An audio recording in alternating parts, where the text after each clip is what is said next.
સૌથી પહેલાં તો મારી તમામ લોકોને ખેડૂતોને એ અપીલ છે કે આજે અમુક લોકો દ્વારા જે બોટાદમાં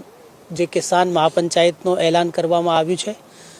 એ કિસાન પંચાયતના એલાન બાબતે હું કહું છું કે આવી કોઈ પંચાયત ગોઠવવા માટે અહીંયા કોઈ મંજૂરી આપવામાં આવેલ નથી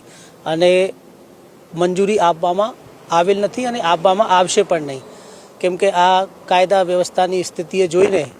આ કોઈ પ્રકારની મંજૂરી આપી શકાય એમ નથી। તો સૌથી પહેલાં તો જે કોઈ લોકોને એવું હોય કે અહીંયા આવવાનું છે તો એ અહીંયા ભેગા થવાનો અને આવવાનો આ જગ્યા ઉપર એટલે ગેરકાયદેસર છે,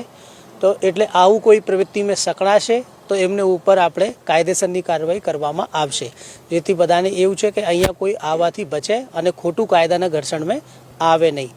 બીજી વસ્તુ છે કે અહીંયા અમે આ જે અમુક માણસો દ્વારા આવું એલાન થયું છે તો અમે આ સાવચેતીના પગલાં રૂપે ખૂબ એટલે બંદોબસ્ત બહુ સરસ રાખ્યું છે। એ બંદોબસ્તમાં અમે હું પોતે એસપી તરીકે અને પછી 4 ડીવાયએસપીઓ, 15 જેટલા પીઆઈ, 50 જેટલા પીએસઆઈ છે, પછી બીજી 1000 જેટલી પોલીસ અમારી આખા જિલ્લામાં કાર્યરત છે, જે નાકાબંધી પોઈન્ટ ઉપર છે, બીજા આપણે કહીએ કે જે મેઇન જગ્યા આપણે માર્કેટિંગ યાર્ડમાં છે ત્યાં છે અને બીજી પેટ્રોલિંગમાં છે, એટલે તમામ ટીમો અમારી સતર્ક છે।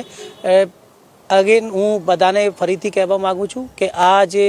એલાન છે આમાં કોઈ સામેલ નહીં થાય, કેમ કે આની કોઈ મંજૂરી આપવામાં આવેલ નથી, જેથી કાયદાના ઘર્ષણમાં કોઈ નહીં આવે। સુરક્ષા દરમિયાન કોઈની અત્યારે અટકાયત કરવામાં આવી છે કેમ?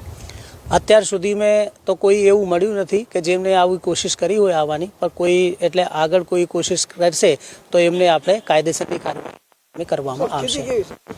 સ્થિતિ અત્યારે શાંતિની છે।